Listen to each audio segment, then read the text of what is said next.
சிவப்பு நிறம்னா உனக்கு ரொம்ப பிடிக்குமேனு இருக்கிற வேலையெல்லாம் விட்டுப்புட்டு டவுனுக்கு போய் கால் வலிக்க கடக்கடையா ஏறி இறங்கி துட்ட கூட பாக்காம ஒஸ்டி துணியா எடுத்து அங்கேயே நின்னு வம்பு பண்ணி தச்சு போட்டு வந்த ஆசைய காட்டினா கிண்டலா பண்ற நீ?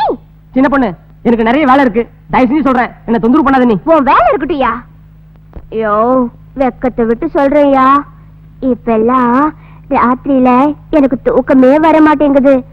தப்பி தவறி வந்தா கூட கனவுல நீதாயா வர. அது கிட்டது போ. இத பா சின்ன பொண்ணு, உன் பேர் தான் சின்ன பொண்ணுன்னு பார்த்தா நீ பேசுற பேச்சும் சின்ன பொண்ணா இருக்க. யோ, நான் பேசுறதா அப்படி இருக்கும், நீ நம்ப மாட்ட. என்ன கண்ணால கட்டி பாரு, அப்புறம் நான் வீட்டுல வேலை செய்யறத பார்த்து நீ ஏன் அசந்துருவ. வீணா ஏதாவது கற்பனை பண்ணி நீயே உன் வாழ்க்கை கெடுத்துக்காத. இனிமே இந்த மாதிரி பேசாத, புறப்படு. அப்ப இதான் உன் முடிவா? ஓடினா சும்மா வளலான்னு பேசிக்கிட்டு கழுத்தை பிடிச்சி வச்சு போட்டுருவேன். இப்ப போறையா? ஆனா இந்த சின்ன பொண்ணை பத்தி இப்ப உனக்கு தெரியாது, போக போக தானே நீயே புரிஞ்சுக்குவ. சரி, அப்ப பாத்துக்கலாம். இப்ப புறப்படு.